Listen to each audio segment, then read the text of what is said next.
4교시까지 애들하고 사실 상담하고 나면 되게 지쳐요. 애들은 그냥 이렇게 살살 말할 수도 없잖아요. 이게 계속 뛰어야 되는 거예요. 선생님이 더 뛰어야 요새는 애들이 더 피곤해졌고요. 더군다나 1교시에는 애들이 1교시는 이미 학교에 막 두들겨 깨워서 애들을 학교를 막 강제로 보낸 시간이잖아요. 오면은 이러고 앉아있어. 그 애들의 에너지를 다 끄질러 올려서 여기 참여를 하게 하려면 제가 더 뛰어야 돼요. 그러니까 4교시 딱 끝나고 나면 와서 사실 자야 돼요. 근데 그때 와서 뭘 조금만 먹으면 탁 자는 거예요. 제가 자면은 아주 밤잠보다 더 깊이 아예 의식이 없는 사람처럼 자요. 그 이제 벌떡 일어나 보면 큰일 났다 이래서 일어나 보면 내가 어느새 잤어 이제 이러니까 그게 이제 너무 답답한 거죠. 그래서 끝나고 또 몸이 약하냐 또 보면 그건 아닌데 아마 에너지가 좀 모질하지 않나. 어저께 오후에는 저 영종도 가서 이제 상담이 있어서 갔다 왔는데 오늘은 낮에요. 난 죽어도 못 일어나겠다 이 생각이 드는 거예요. 그래서 일을 줄일 일이 없어요. 교회도 보면은 줄일 게 없죠. 왜냐하면 제가 줄일 수 있지를 않아요. 이게 다 연결이 돼 있어가지고. 그래서 너무 힘들다 보면 그래서 이제 끝나고 집회가 늘 있는 게 아니고 가끔 오는데 그 집회 줄 수도 없고 그래서 저 잠 좀 안 자게 제발 기도해 주세요. 다른 문제 그러니까 별로 크게 뭐 문제는 없는데 이제 그 자는 것 때문에 성령 충만은 이제 예전에 이제 우리 다른 교단에서 이제 우리 교단을 공격했던 게 막 방언하고 막 이제 그런 성령 충만한 막 그 열정 이런 것 때문에 우리가 공격을 많이 받았지만 어느 날 보니까 자기네들이 더 하고 있어요. 제가 언젠가 말씀드렸을걸요. 오히려 여의도 순복음교회는 우리 교회가 장로교처럼 변했고요. 지금 다른 저 고신축 그왜 서쪽 하늘 붉은 노을 그 쓰신 누구지 그 목사님 순교하신 목사님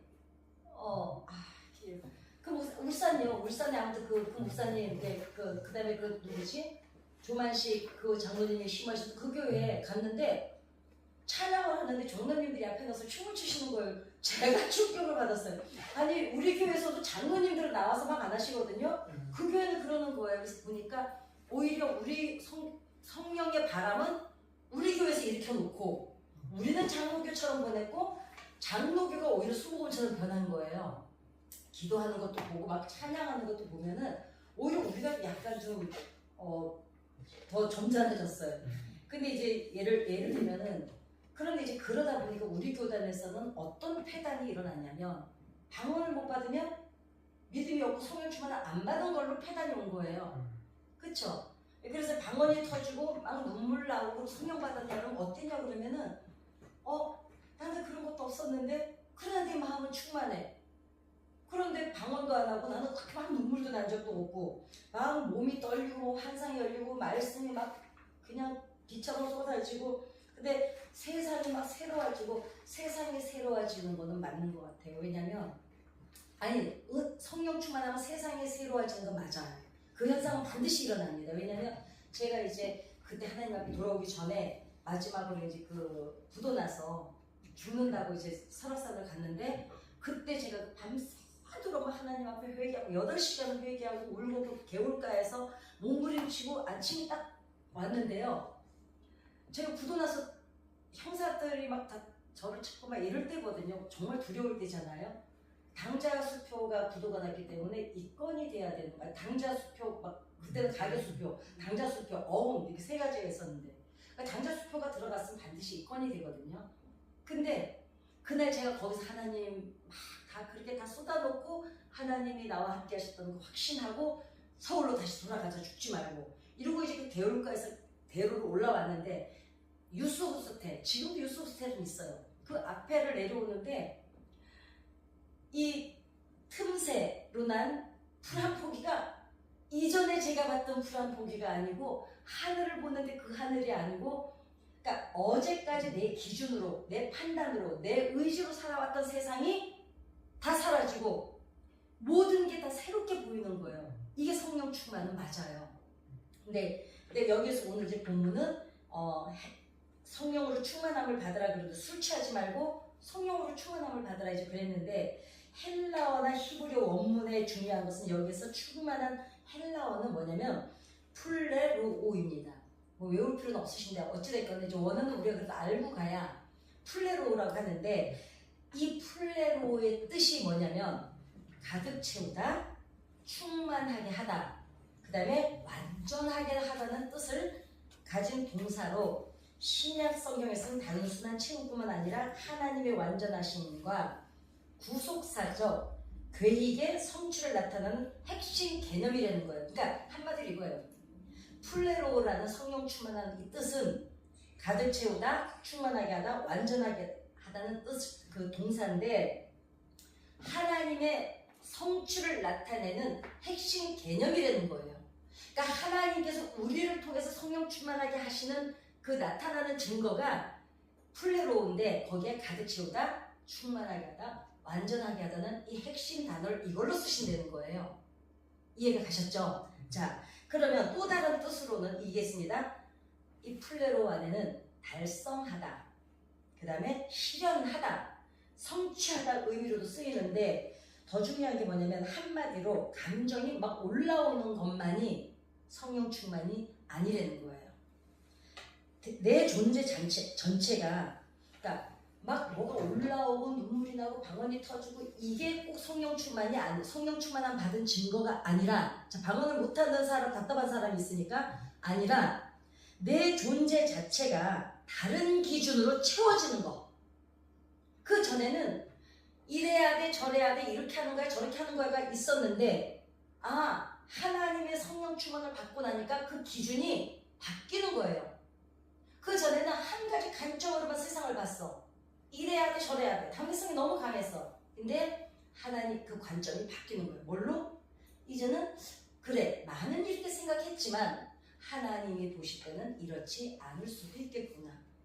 예를 들면 뭐예요? 저런 사람 정말 저런 사람은 정말 용서가 안 돼 이랬는데 하나님의 관점으로 보면은 그 사람이 아픈 손가락이야. 내가 자식을 여러 키우고 말잖아요. 잘하는 자식도 있지만 남들이 저 집 새끼는 왜 저래 이러는 아이가 그런다고 내가 그 새끼 버려요? 안 버리죠. 왜? 아픈 손가락이야. 관점이 바뀐다는 거예요. 자, 그러니까 내 기준이 하나님의 기준으로 가득 채워져서 하나님의 뜻을 실현하고 성취해 가는 상태를 성령 충만이라고 하는다는 거죠. 그래서 모든 것이 하나님 관점으로 바뀌는 거예요. 그 전에는 이해 못하던 것들이 그래 그럴 수도 있겠구나. 그래 돌아보니 나도 그럴 때가 있었는데 내 그럴 땐 생각을 안 하고 내 기준으로 모든 걸 판단을 했어. 근데 내가 하나님 앞에 은혜를 체험하고 내가 용서함을 받고 하나님의 은혜 속에 살고 나서 보면은 그러게 나도 용서받았는데 그 전에는 절대로 용납이 안 되는 게 내가 누구였는지를 보게 되는 거예요. 하나님 안에서. 구약에서 성령은 뭐냐면 히브리어로 루아흐입니다. 루아흐는 단순한 느낌이 아니라 그냥 바뀐 것 같아 이런 느낌이 아니라 히브리어 원어의 의미는 바람, 호흡 그 뜻을 두 개의 뜻을 가지고 있는데 하나님의 영을 말할 때도 르아후라는 르아후 난 외국어 안 되는 거 아시죠? 루아흐 이걸 하나님의 영을 지칭할 때도 루아흐라는 단어를 사용하고 구약 성경 전체에 389회로 등장할 정도로 루아흐가 하나님의 영을 표현하는 단어입니다. 그리고 하나님께서 인간을 창조하시고 코에 후 생명을 불어넣으셨을 때도 이 호흡을 루아흐라고 표현을 했어요. 그러니까 하나님의 바람 호흡으로 이거를 루아흐라 그러는데 어근으로 가서 보면 그럼 이 루아흐가 어디에 파생이 되느냐 제가 파사 해석을 말씀드렸죠. 자 글씨를 다 떼어서 한자 한자 다 해석을 하면은 이게 뭉쳐졌을 때 무슨 뜻이 되었다는 거. 우리 한자가 그렇잖아요. 한자가 여러 글자가 흩어져 있는 걸 모으면은 어떤 한자가 되는데 다 뜯어서 보면 또 각자 뜻을 가지고 있잖아요. 그러니까 히브리어도 그렇습니다. 그래서 레쉬는 머리 시작이고 그 다음에 바브는 연결 그러니까 시작 연결 고정하는 거. 그 다음에 울타리 생명이라는 게 이 뜻에 들어있어요. 즉 머리와 연결이 되어서 생명 안에 들어가는 상태를 말하고 있는 거다. 감정으로 눈물이 나고 이게 성령 충만이 아니라 머리로 들어와서 지식으로 그 다음에 의지적으로 연결이 되는 거. 이거를 또 성령 충만이라고 한다는 거예요. 그냥 뭐예요? 그럼 이거는 뭘 뜻하는 걸까요? 깨닫는 거죠. 여러분, 깨닫는 거는 가슴이 아닙니다. 깨닫는 거는 머리가 깨닫습니다. 깨닫는 것을 어디로, 무엇으로, 가슴으로 전달하는 게 뭐예요? 감동이죠. 그러니까 이것이 분명해야 돼요. 지식은 머리로 깨달아야 돼요. 이 깨달은 것이 나를 움직이는 것은 감동입니다. 그러니까 우리가 예수를 믿고 나서 이래요. 20년 전에도 그 말씀을 들었고 10년 전에도 들었고 5년 전에도 들었는데 오늘 갑자기 그 말씀이 가슴을 칠 때가 있어요. 그쵸? 그러면은 그 말씀을 오늘만 들은 게 아닌데 왜 오늘 가슴을 칠까? 20년 전에 알았던 이 말씀이 머리는 알아요. 머리는 지식으로는 아는데 감동이 깨달아져서 감동이 일어나야 가슴을 움직이고 가슴을 움직여야 삶으로 나타나요. 그런데 중요한 거는 한 뼘도 안 되는 머리와 가슴이 한 뼘도 안 되는데 머리에서 가슴까지 내려오는데 20년이 걸린 거예요. 20년에도 들었던 그 말씀이 오늘 내 가슴에 온 건 이제 그동안 내려온 거예요. 그래서 반드시 지식, 하나님의 말씀은 머리로 이 지식을 습득하고 깨달아진 것이 감동으로 가슴에서 움직일 때 삶의 변화는 나타납니다. 그 우리가 기도를 왜 할까요? 그 말씀을 붙잡고 하는 기도는 이유가 있죠. 하나님, 그 말씀이 내 삶에서 살아서 움직이는 삶의 말씀이 되게 달라고 기도하는 게 그게 기도죠. 자, 그러면 그래서 성령 충만은 눈물을 흘리거나 감정이 막 끌어오르는 것이 아니라 진리의 말씀으로 연결된 상태를 말하는 게 성령 충만이라는 거예요.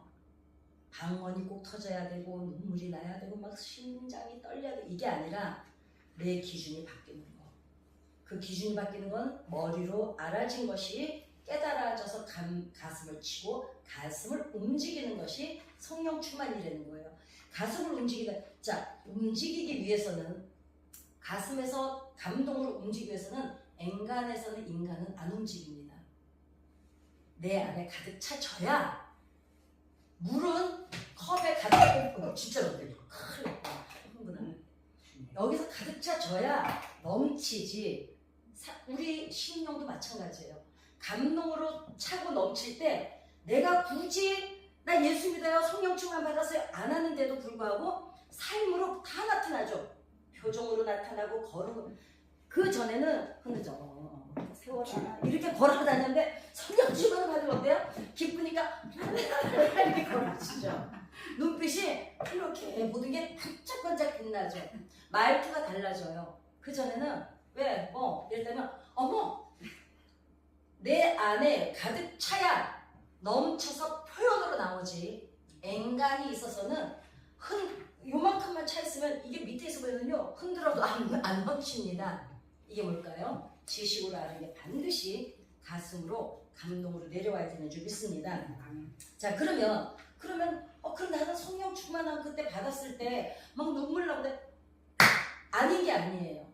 통로는 반드시 필요하죠. 통로는 될 수가 있어요. 그러나 여러분 생각해 보세요. 막 몸이 떨리고 막 세상이 새로워 보이고 눈물이 나고 막 이랬던 게 지속력이 얼만큼이었냐는 거죠. 그죠? 통로는 될 수 있어요. 눈물이 나고 가슴이 떨리고 심장이 뛰고 막 기쁘고 하늘을 나는 것 같고 세상이 새롭고 이거는 통로는 돼요.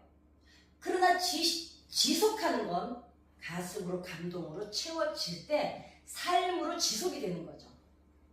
그러니까 방언을 못한다고 낙심할 것도 아니고 내가 믿음이 없는 것도 아니고 성령 충만이 아닌 것도 아니에요. 예를 들면 그런데 이렇게 표적으로 나타나는 성령 충만이 안 나타났음에도 그쪽 이때 얘기해줘야 되겠다. 얘기하면 뒤에가 살 얘기가 없어 뒤집어져요. 예. 자, 그러면 술 취한 사람, 그럼 어떻게 했냐? 술 취한 사람을 보면 이제 우리가 오늘 성경 본문이 에베소서 5장 18절이었습니다. 술 취하지 말라. 그 얘기였어요. 성령 충만함을 받으라. 자, 그럼 술 취한 사람을 보면 생각이 아니라 어디에 지배되어 있는가인데 바로 술에 지배되어 있죠. 저는요 술 끊고 친구들 모임에 술 끊고 제가 기도원 잘못 가가지고 술을 끊었잖아요. 졸지에. 그랬는데 그리고 친구들을 만나러 갔잖아요. 동창 모임을. 야, 당연히 술판이 벌어지는데요. 제가 그때 알았어요. 술 안 먹는 사람이 술 취한 사람들을 보니까 저것도 다 정신병원 하신 거예요.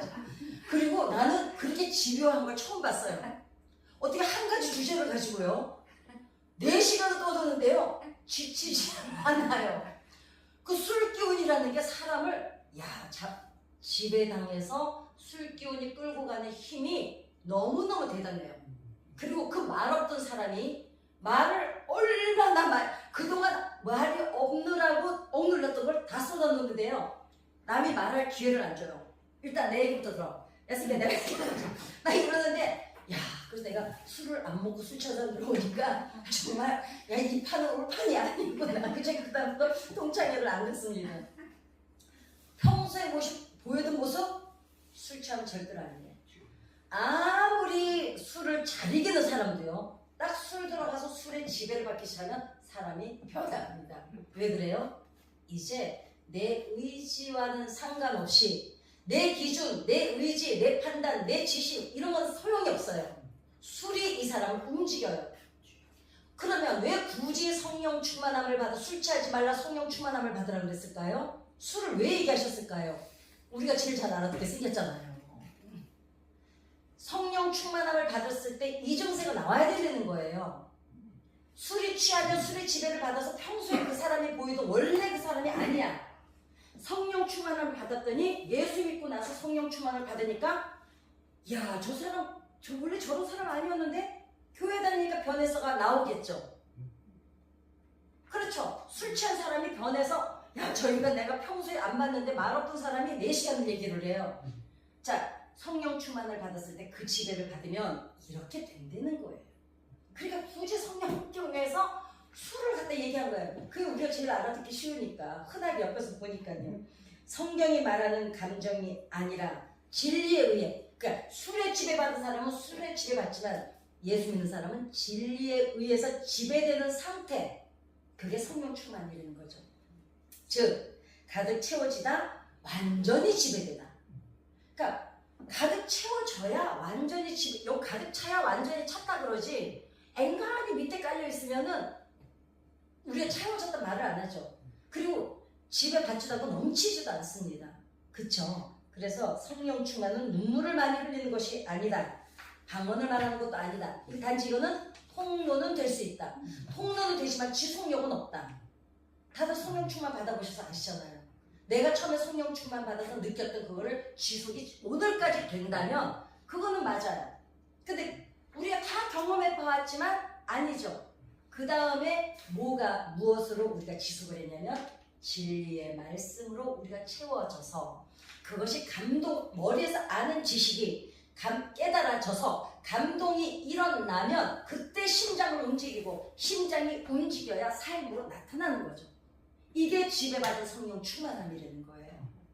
자, 그러면 이제 다른 얘기를 할 수 있죠. 저 사람은 교회를 20년이나 할 때 저 모양이야? 이거 뭐예요? 미안하지만 성령 충만이 아닙니다. 왜냐? 성령 충만을 받으면 안 변할래? 안 변할 수가 없어요. 술 먹으면 안 변할 수가 없잖아요.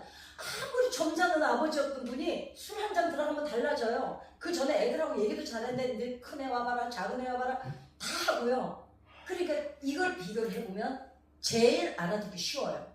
그러니 성령 충만을 받았을 때 변화가 없다면 성령 충만의 지배를 안 받고 있고, 그러다 예수 안 믿는 건 아니죠.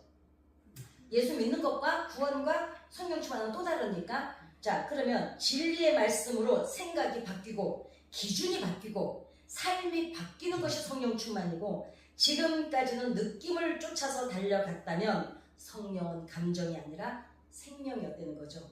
성령은 이제는 느낌을 쫓아가지 말고 이제 생명을 쫓아가야 되는데, 그게 성령으로 충만할 때 나타나는 표적입니다. 하나님의 말씀이 나를 다스리고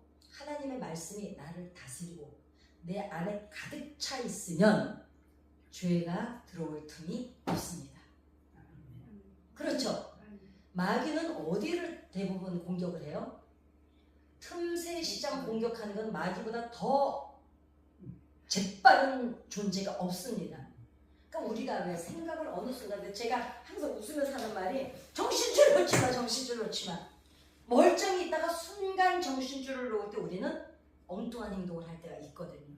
그리고 잘 마음을 지키고 있다가 물론 긴장하고 그냥 나를 막 달달 묶으는 얘기가 아닌가 아시죠? 자, 보세요. 늘 긴장하고 달달 볶지 않아도 성령으로 충만함을 받으면 이 상태의 지배를 받기 때문에 굳이 긴장할 필요도 없어요. 굳이 내가 이렇게 살아야지 작정할 필요도 없어요. 왜? 이미 이 물 채워진 것으로 내가 지배를 받고 있으면 다른 게 들어올 수가 없어요. 이게 지금 가득 찼는데 여기다 더 부으면 이 안에 들어오질 못합니다. 그죠? 그러니까 내 안에 말씀으로 하나님의 지식으로 감동으로 가득 차 있으면 이래요. 글쎄 요새 옛날에 예수 안 믿을 때는 이랬는데 요새 아예 생각도 안 나 이러죠. 그러면 성령 충만한 거예요. 들어올 틈이 없는 거예요. 하나님이 나를 다스리고 지배하고 있으면 죄가 들어올 틈이 없는 거예요. 다른 것이. 자, 사랑의 이거를 그러면 언제 그러면 나를 지배하고 있는 지금의 생각이 무엇이냐를 보면 아는데, 이걸 제가 말씀드릴게요. 방언을 흘리고 눈물을 흘리고 하늘을 떠다니는 같은 황홀 등에 빠지는 상태가 아니라 하나님을 향한 사랑으로 가득 차 있으면 그것이 충만이라는 것이다. 그러면 이래. 도대체 기준이 뭐지? 기준을 제가 오늘 말씀드리려고. 이게 제일 중요해요. 자, 그러면 한 가지 팁을 제가 드릴게요. 왜냐면 사람은 인격이라는 게 하루아침에 만들어질 수가 없죠. 인격은 아주 작은 행동, 내 삶의 작은 행동들이 모여서 어느 날 내 행동의 인격으로 나타나는 게 인격이거든요. 신앙생활도 마찬가지예요. 자, 그러면 하루아침 우리 성령 충만은 받았어요. 지식으로 알았어요. 깨달았어요. 감동으로 채워져서 내 가슴에 가득 차 있어요. 그런데 가득 차 있을 때는 괜찮아요. 근데 우리가 늘 그렇게 가득 차 있진 않죠. 또 좀 쏟아놨다가 어디서 쏟아낼지도 몰라. 깜짝 놀래가지고 또 기도해서 또 다시 감동을 받아서 또 채우고, 이거를 반복을 하는데, 그럼 내가 성령 충만한지 아닌지를 어떻게 아냐 이거예요.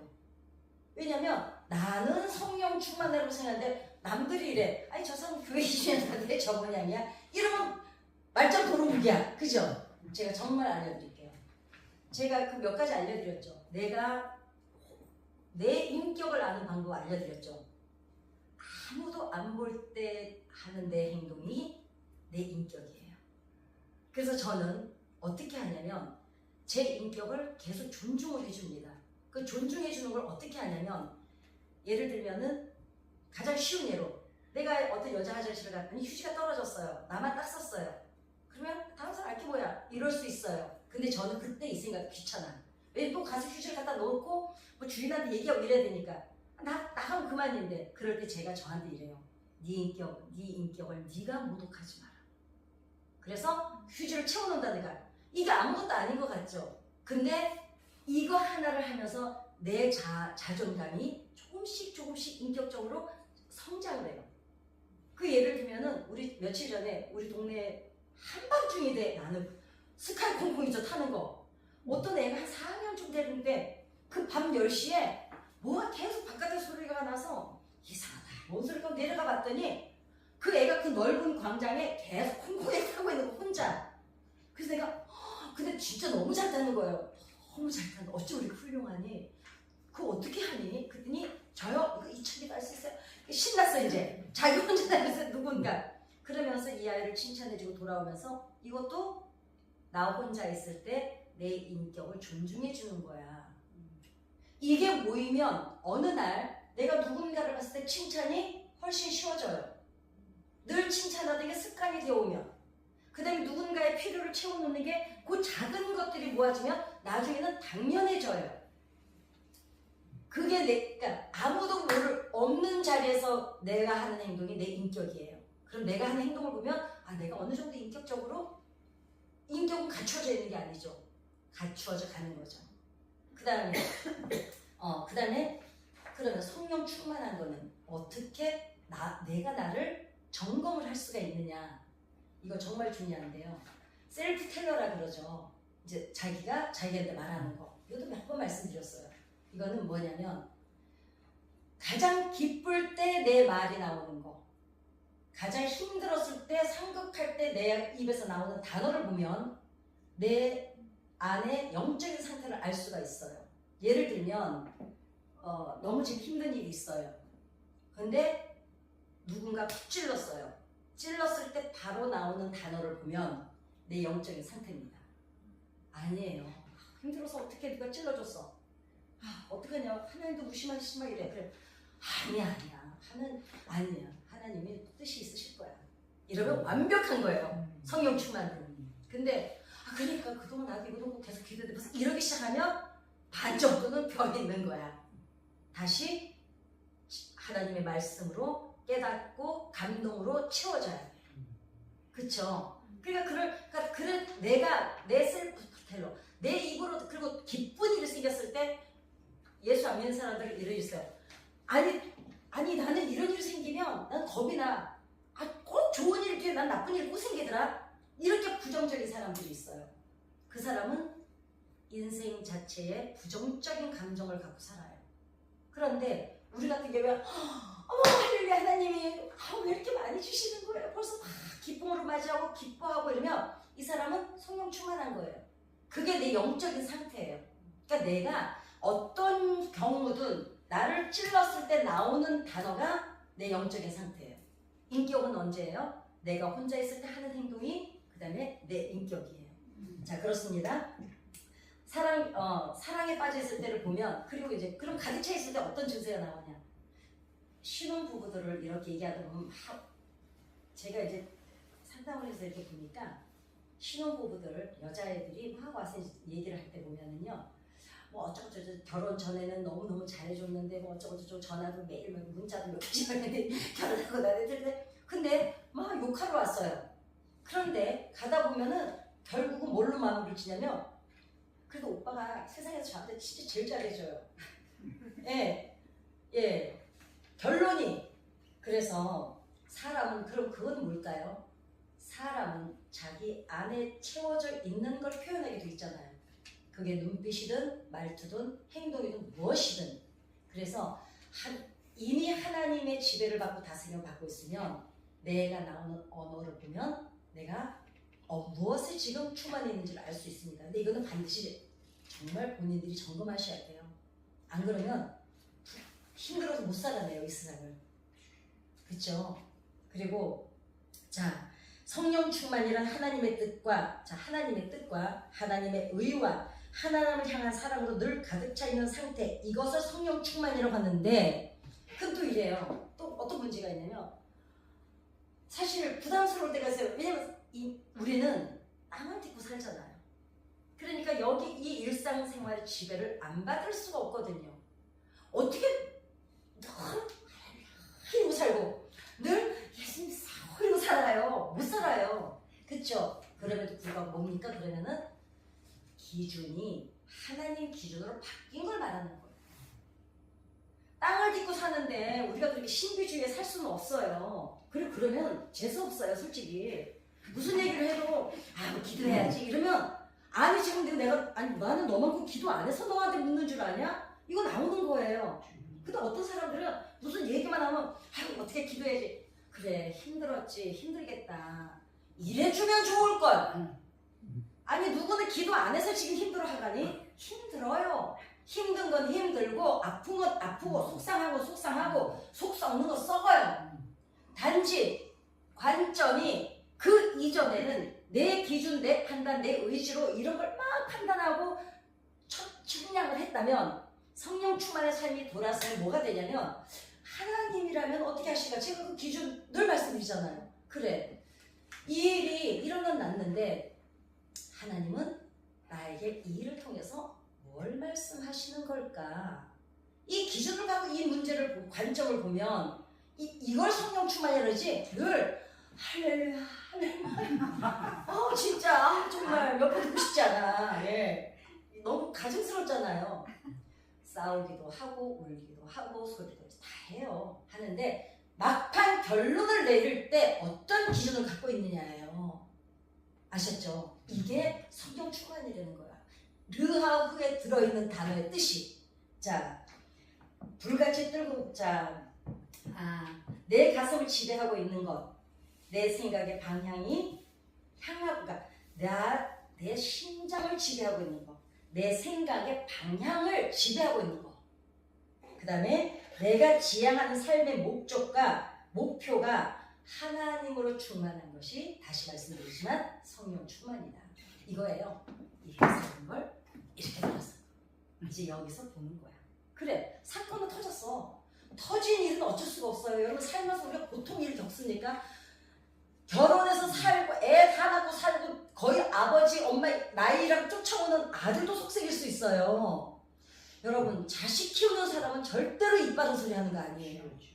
절대로 혀 빠진 소리 절대로 하면 안 됩니다. 왜냐? 죽기 이제 가슴에 손 얹어놓고 죽기 전에는 부모예요.